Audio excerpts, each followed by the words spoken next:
earn more money but too busy to start a side hustle? Do it the right way and teach your money to make more money for yourself, even when you're asleep. Dale Corpus will show you just how here on the School of Cash Flow.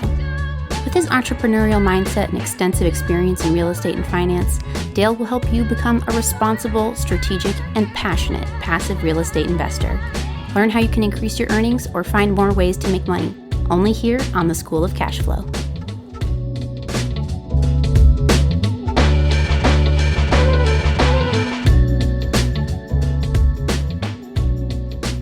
Hello and good afternoon, everyone. Welcome to the School of Cash Flow. I'm the host, Dale Corpus, and I had a busy week in real estate this week. And I almost had something that has never happened to me before yesterday. I almost had 3 closings in one day. 2 of them closed, and unfortunately, the third one didn't close in time because the buyer's wire from the lender didn't hit escrow's account in time. But the third one already closed today. So hopefully I'll have the chance to hit that 3 closing milestone sometime again later on this year. But anyway, my point in saying all that is not to be talking about real estate sales on this show, but it's great to be selling real estate when it's hot and it's strong. And I love working with my clients. But there's one thing that I wanted to stress about being a realtor in this business, and it's you don't get rich in real estate by only selling real estate. You get rich in real estate by buying and investing in it.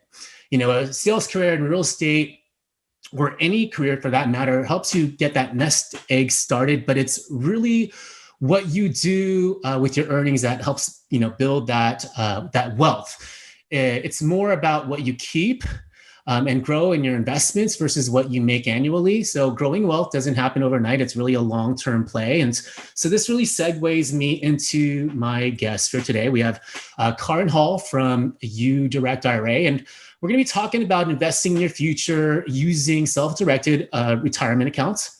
Self-directed retirement accounts are something that I personally got involved with since 2014. And you'll learn things about these accounts that you can't typically do with a regular like IRA that you get set up perhaps, with a big bank.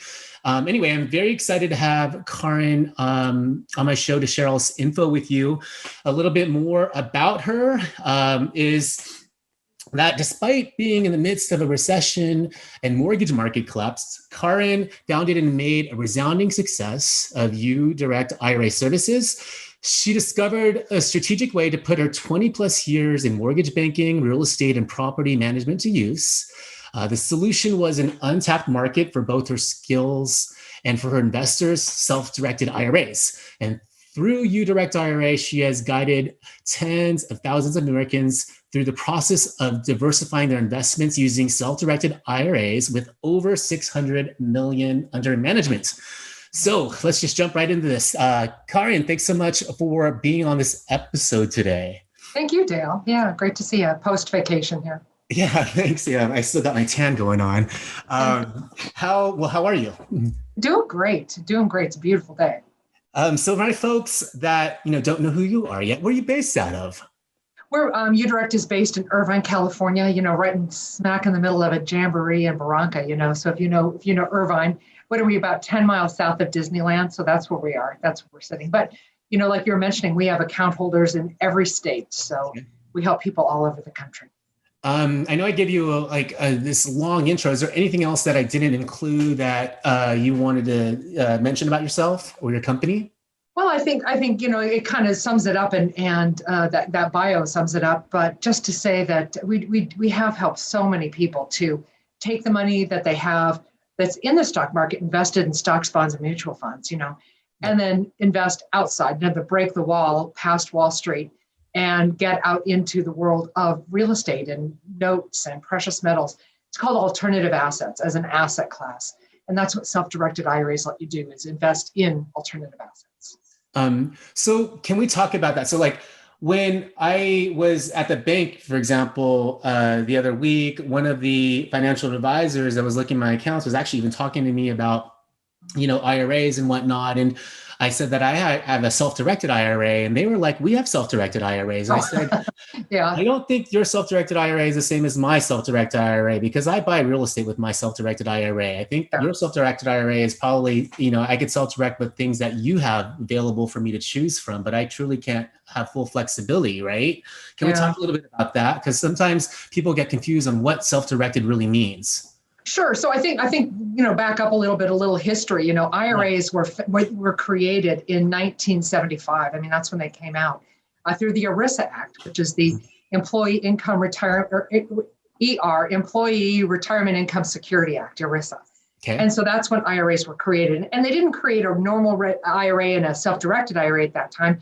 It's just IRAs. And so an IRA is an IRA. It's just one thing. But what makes it self-directed is that you can invest outside of Wall Street. So it's not a different kind of IRA. Like an IRA is a bucket that holds assets. Okay. What a self-directed IRA is the kind of IRA that lets you invest in alternative assets. It lets you put different assets in your bucket.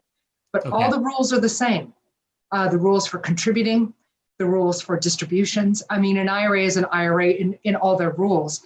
And again, what makes it self-directed is being able to use it to invest in alternative assets. So you're right. So here comes self-directed IRAs, and all of the big money warehouses get together and we have a self-directed IRA. And it's true. You can invest in any stock you want, but we call ours a truly self-directed IRA where you can invest again outside Wall Street. So when did self-directed IRAs become a thing? I mean, I got involved in them myself since 2014, but have they always, have they been around since the inception of IRAs in general? They have, yes. You've always been able to invest in alternative assets. There are only two things you can't. So IRAs in general, we're just talking about IRAs as one vanilla thing. You can invest in anything except life insurance contracts and collectibles. So you've always been able to, for example, buy a house with your IRA, but you just didn't know that, So for a long time, it's been the best kept secret. Now, I got started in 2007, but I think during the recession, when people couldn't get money from banks, and they're like, how am I going to find some capital for my deals? Yeah, I really need, and the banks are going to lend me any money. That's when they realized that they could tap into this huge pool of retirement funds. And I'm not even joking. That pool is $35 trillion today. Yeah, it's no joke. No joke. So $35 trillion is about what Americans have in retirement right now. And a lot of that can be diverted into a self-directed IRA and used to invest, again, outside of Wall Street. Why is it that most people don't even know what a self-directed IRA, such as the ones that you have, that you offer your clients, why don't people know about this? Yeah. Well, I think that because we all are busy doing our job, right? Everyone's kind of got blinders on. I've got so many things I have to do today. I got kids. I got this. I got that. I'm going to go on vacation. I got so many things to think about. And self-directed IRAs just doesn't hit your radar. Okay. You go, I've got a 401k. A lot of people think a 401k is an asset. It's not. It's just, again, like an IRA, a container for assets. So unless you're in the finance industry, your attention probably isn't drawn to it. But when you have, for example, you've been working somewhere and you have a 401k or a 457 or a 403b and you want to roll it over, you've always been able to roll it over into an IRA, into a self-directed IRA and invest in other assets. So I think it's just that people have been too busy to really know, but the more it comes to the forefront and the more people become aware of it from, I don't know, just things like this, like your podcast, creating awareness. So you're really helping to push the message, which is great. I mean, I myself didn't learn about self-directed IRAs. I mean, unless I had a business partner that sold mortgage notes, and he was the one that told me about self-directed IRAs, and that's how I got into it. It's like if I didn't meet that person, I wouldn't have known about this. Maybe later on in listening to a similar type of podcast, but it's just kind of like I wish the information was just more readily available. Yeah. But hey, we're trying to do that through the show. You know what I mean? And that's what I'm doing with my life, with my company, and is pushing the word. So that's amazing. So like a lot of the folks on here are interested in doing real estate investing. And so how does an IRA invest in real estate? Like, how does that work? Right. Well, I mean, we know how to invest in a stock, right? I mean, you just go online and you just, hey, I want this stock or something, and you go to your E-Trade account or something and just buy a stock. So that's how you get a stock in an IRA. But with a self-directed IRA, it's really a 3-step process. First, you open an account because you have to have, obviously, the IRA to invest, makes sense. Mm-hmm. Then you fund the account. So how do you get like money in the IRA? So you can move it from a previous employer's retirement plan, or another IRA. You can do an IRA to IRA transfer, or you can contribute. And the amount of money you contribute is based on your income and your and also your account type and your age. Okay, so you can contribute, transfer, or roll over. So now you've got the account open. Now you put money in it. Now you choose an investment, and say it's a house. So it's just like buying a house, and you certainly know how to do that. You do that. You're just helping 3 people do it right now as we speak. Right. So you except now the buyer isn't the individual. The buyer is the IRA account. The account is buying the asset. So the name of the account goes on the offered purchase. So the vesting, like on title, is basically, it is the actual legal name of the IRA. Correct. Right. Correct. So that's interesting. So some people, like most people, like I know a lot of people, like that's a new thing for them. But yeah, I mean, it's like I've seen people buy houses directly with their IRA, mm-hmm. and it's amazing that you can actually do that. In terms of, buying real estate with an IRA, like if somebody had an IRA and they ended up buying a house with that IRA, talk to me about who can live in that house. Can they live in that house? Or like, Great question. What are the rules around that? There are a lot of rules, So basically, with the self-directed IRA, I'll tell you about that. And there are definitely rules you have to follow. You don't get this tax, protection and this tax advantage without some IRS rules. But those rules are called prohibited transactions. So the self-directed IRA game is a game of keep away from prohibited transactions. Okay. And real estate, so arm's length. You want to keep everything arm's length. So that's what you do in a self-directed IRA. So if your IRA, first off, only buys non-owner occupied properties, number one. Okay. If you want to take a non-owner occupied property and rent it out to people, that's fine, but it's not your personal vacation home and it's not your primary residence. All right, so that's good to know. Okay. So first off, non-owner occupied. You can't have any personal use of it. I mean, you can select the property, but you're technically not supposed to even spend one night in the property or have any personal use of it, technically. And so there's other people who are disallowed of the IRA, which is unusual. I don't know. I mean, you tell me, have you heard anywhere else that they have these rules so your lineal ascendants and descendants can't play ball. They can't play the game. Mm-hmm. So your IRA buys a house, and so your parents and grandparents, you and your spouse, children and grandchildren could never, rent that property. You could never buy it. You could never sell it to them, that sort of thing. They're disallowed. But the people who are allowed are out to the sides on your family tree, right? So mm-hmm.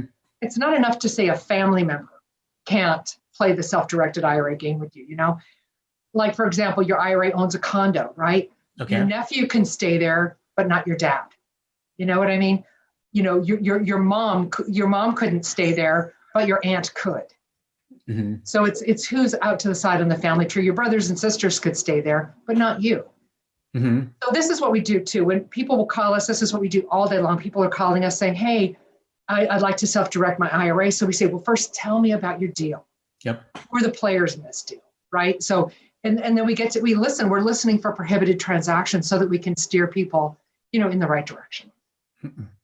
Okay, that makes sense. I know there are so many different types of IRAs out there. You got like mm-hmm. traditional, SEP, simple, and all that stuff. Yeah. Why are there so many? Yeah. Well, I think that the traditional was the first one, and I think that it's because there's just a great need for retirement and being able to take personal responsibility as opposed to waiting for the government to give you some retirement money that you put into a savings account and wait, maybe you'll get it back, maybe you won't, right? Mm-hmm. How much of your paycheck is taken out for that? But then you could take personal responsibility. So it started with the traditional, and then as years went by, different kinds of accounts were added. I believe, well, the solo 401k is pretty new, but the Roth IRA is the newest IRA. Okay. So it's a traditional, a Roth, a SEP, SEP, it's an acronym like everything in the government is, yep. for Simplified Employee Pension. And then there's a simple IRA. So if the government calls something simple, it's not. As simple as it's a savings incentive match plan for employees. And it doesn't have as many advantages as a SEP, so it's not very popular. Mm-hmm. There's the inherited IRA. Someone passes away, you're their beneficiary, then you inherit their IRA. That's awesome. Because Okay. an IRA is sort of like a trust, it just goes straight to you in the form of an inherited IRA. And there's even a spousal IRA. So it's not really a special kind of IRA, but it's just to say that if you're going to contribute to an IRA, you must have earned income from a job, active income.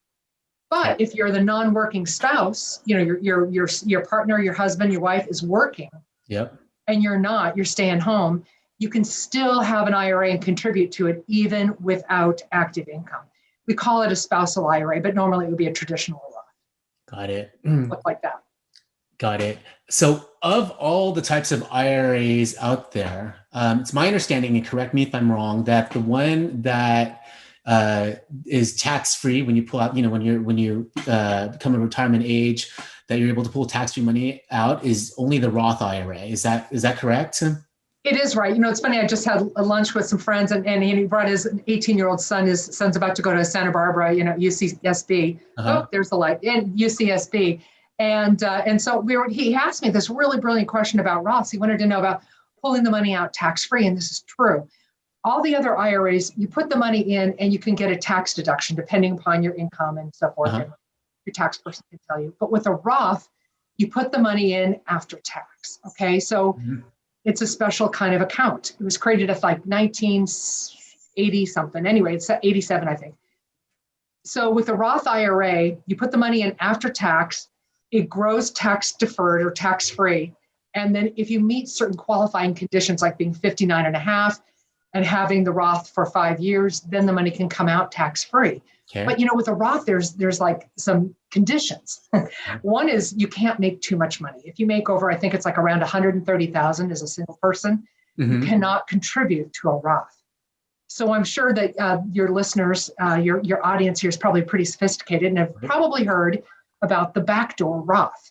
So here's what that is. It's you put money into a pre-tax account, like a SEP or a traditional IRA, and then you do a conversion. So you can't contribute to a Roth, but you can contribute to one of these other kinds of accounts. So you do that, and then you do a conversion.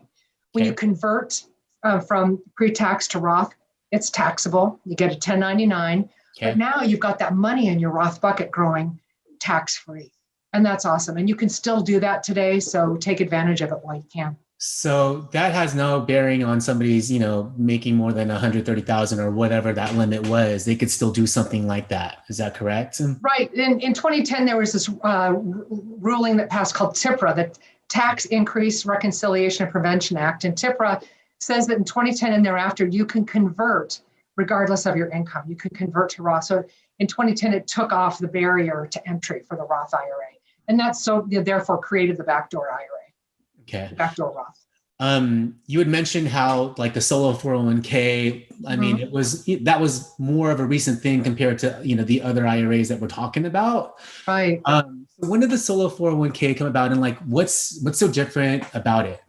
Well, it came, I don't know. I don't know the exact year on this one. Sorry. I'm going to fail my history test, but what's so different about it? We've had 401ks, but now it's like, well, hey, what about the self-employed people?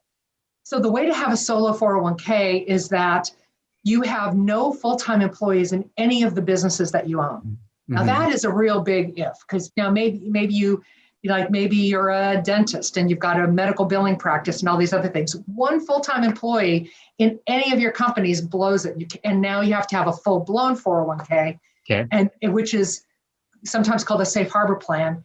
And with a self-directed solo 401k, it could be you and your spouse as co-owners of a company, but there will be one company that sponsors the plan, sponsors a solo 401k plan. Okay.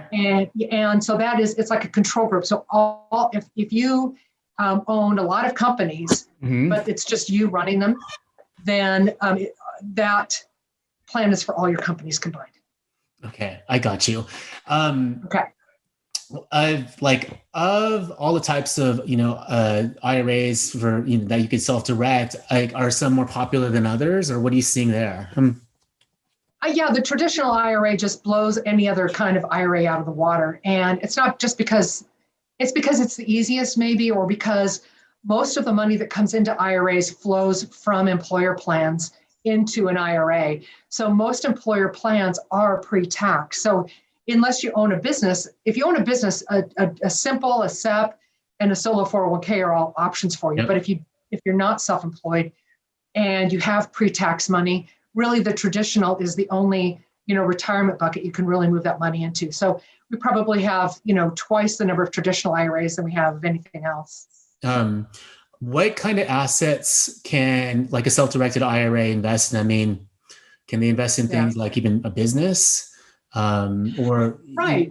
Yeah. So say, for example, like Dale, you tell me, I'm going to open I'm going to be a travel agent now that you travel the world. And so I think, oh my gosh, that's great. I know Dale knows a lot about travel. So I really want to invest in his business. Mm-hmm. I'll take my IRA. I can invest in your company, your new travel company, in a debt or equity position. Okay. Because, we're not disallowed to each other. So my IRA can invest in your business. So say it's a loan. Say my IRA makes a loan to your business. Okay. It'll have terms, and then your business needs to, follow those terms and honor the terms and pay according to those terms back to my IRA. And if I invest in your business like it's an LLC, so I become a member and I've got an equity share, you'll kick out a K-1 to my IRA every year, and any proceeds that come out will go straight to the IRA. Okay. And that's how it goes. Okay. Speaking of K-1s and just, tax returns in general, do self-directed IRAs have to file tax returns on an annual basis? What a good question. I mean, the short answer, well, it's kind of no, but yes. So that's why it's a good question. Typically no, because all the money in an IRA and a solo 401k or whatever, it's all tax-free or tax deferred. But there are exceptions. And there are 2 times when an IRA would have to pay tax. So like you and I, we file a 1040 for ourselves personally. Right. An IRA would file what's called a 990T. Mm-hmm. And so an IRA pays tax when one of 2 things happens. One, your IRA borrows money. So being in the residential real estate world, like I was for a great number of years, and you certainly are as well, we know all about Fannie, Freddie, conventional, conforming. We know all this. Right. Well, when an IRA borrows money, it is none of those things. So we've had people go to the bank, like go to Bank of America, get a mortgage loan, thinking that they could couple that with their IRA, and you can't. The reason is because there's no recourse against an IRA, so a bank won't make that loan. But what you can do, is you can get a special kind of loan called a non-recourse loan. Okay. It's a commercial loan.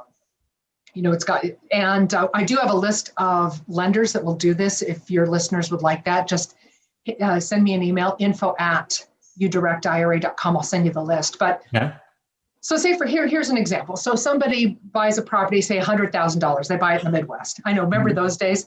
Now, so you buy a property and say, for example, you have $70,000 in your IRA, you borrow $30,000 from a non-recourse lender. That's awesome. Now your IRA owns a property. So here comes your first rent check for $1,000. $300 of it, 30%, your IRA earned because of leverage. The other 70% your IRA earned because you saved. So it's the 30% that your IRA earned because of leverage that's taxable, or whatever pro rata it may be, however, whatever percentage you borrowed will be taxable. And that's when your IRA files a 990T. Got it. I got it.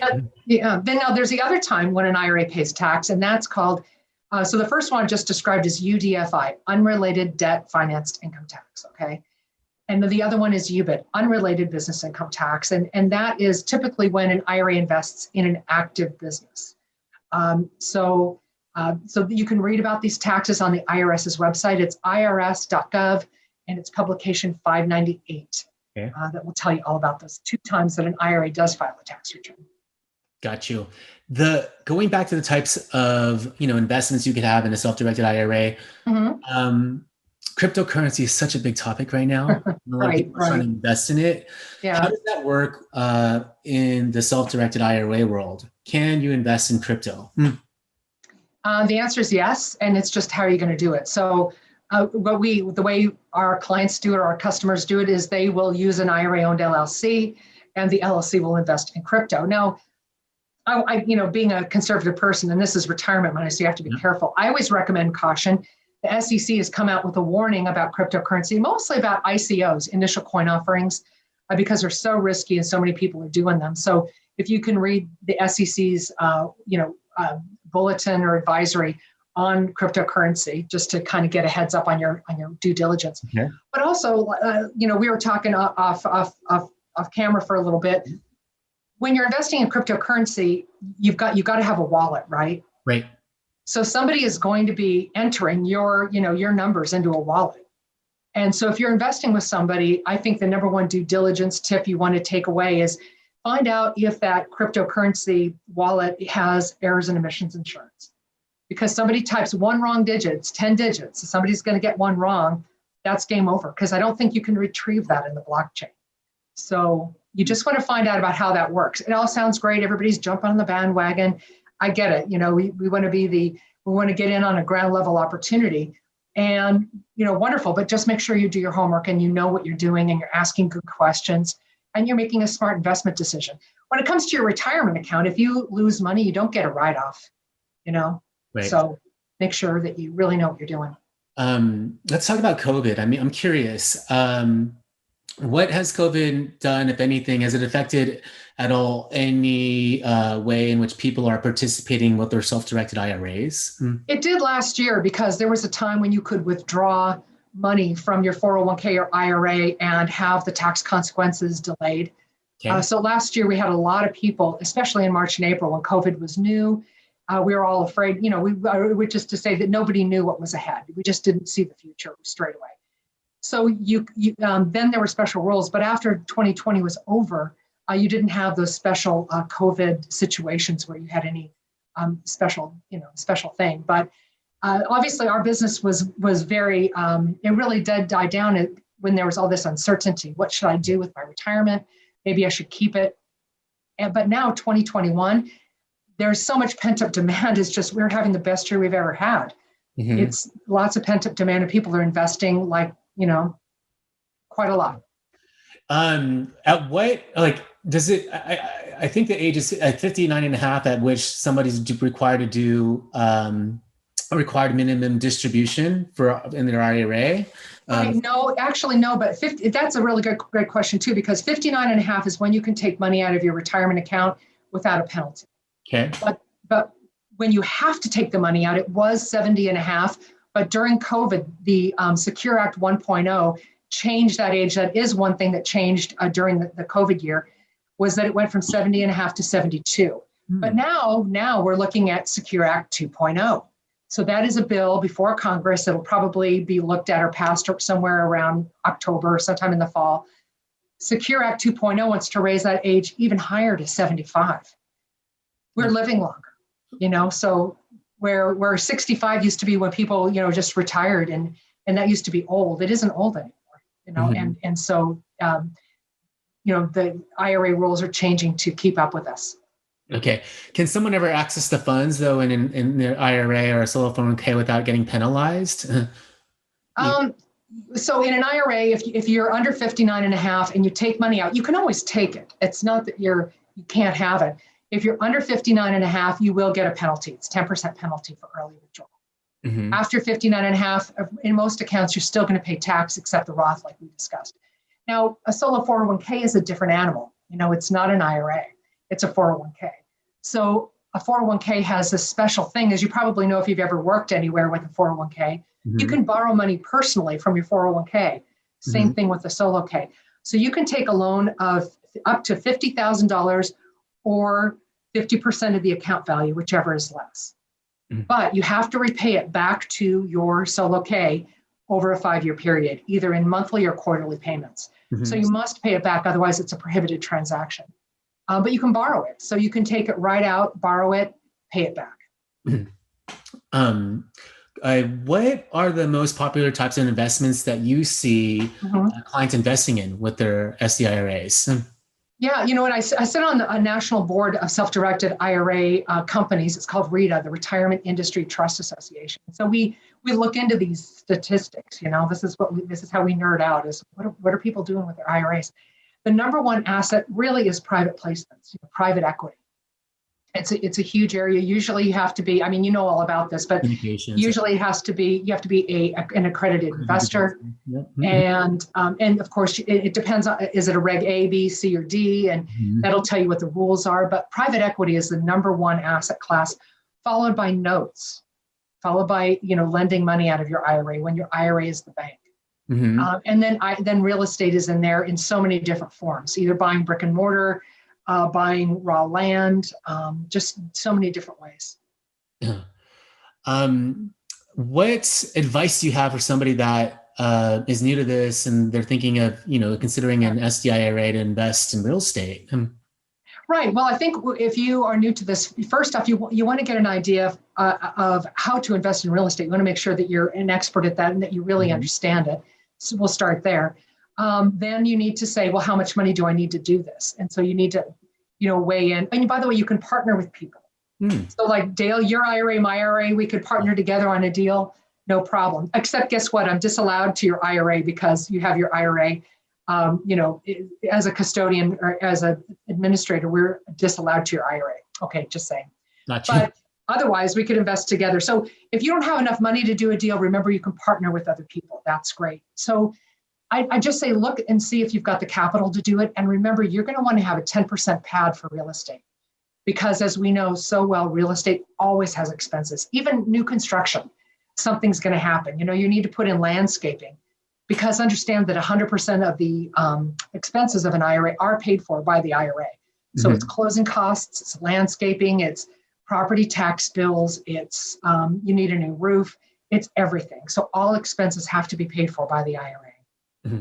Got it. So somebody in that situation just sends like uDirect the bills and then somehow the accounting for that, works internally with you guys. Right. So we have a bill pay system. So you give us the invoice and you give us a direction of investment, basically just like a permission slip saying that we can disperse the funds. And then we disperse the funds and they are tied as long as they're tied to that asset. Any like mistakes that you see people make when using their SDIRA? Yeah, we don't like this. We hate it when people do this because it can be game over for your IRA. But we've had, long ago, back when remember we could buy property on tape and you just buy like 50 houses on a tape? Like an REO tape? Yeah. Absolutely. Yeah. Yes. So we had some clients, actually it's funny, two attorneys at the same time, both did the same thing. I don't know what the odds of that are, but what they both did separately, they didn't know each other, is they had these rental properties in their IRA. So they got the rent check. Okay. And they didn't send it back to the IRA. They put it in their pocket. In their personal accounts. Yeah. And the one attorney goes, what's a problem? I paid tax on it. It's like, no, you took constructive use of your IRA. You acted as the custodian by taking possession of that money. So game over, so not good. So you don't take personal possession of the money. You don't put your personal money into a deal and you never take personal possession of the money because all the income from that asset that's due to your IRA has to go back to the IRA that owns the asset. And that's another mistake. We've had people get proceeds from their IRA and send it over to Merrill Lynch or TD Ameritrade or Fidelity across the street, Oh, wow. And that's also taking constructive use. Don't do that. Has to go back to the IRA that owns the asset. So what happens in those situations? Does the IRA become null and void? Do they have to just pay taxes on everything? I wanted to learn what happens in those situations. Right. Well, being called on a prohibited transaction is something that the IRS would declare, not us. We're not regulatory, so we're not going to say that. But when we see somebody that, we'll usually disperse their account to them and tend a custodian to hold their IRA with. Got it. What's the best way for somebody to learn about you and your company? Right here, my logo, it's uDirectIRA.com. We're all over social media. We've got a free report on our website. So if you want to find out more, you can just click and get a free report and learn about all different kinds of asset classes. And also you can schedule a consultation and talk to us about what deals you're looking to do and any questions that you have that you'd like to hash out, or just email us, info@uDirectIRA.com. We'd be happy to take any questions.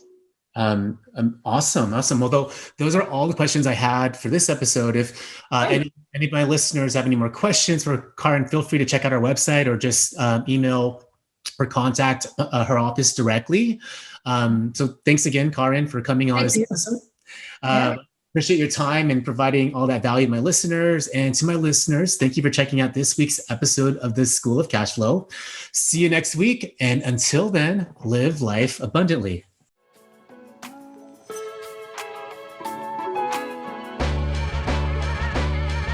Thanks for listening to another episode of the School of Cash Flow. We hope you enjoyed our deep dive into all the tips and tricks you can use to help you on your passive investing journey. In the meantime, you may visit www.cashflowschoolpodcast.com for more great episodes. Don't forget to subscribe, rate, review, and share. That's all for this episode, folks. See you next time.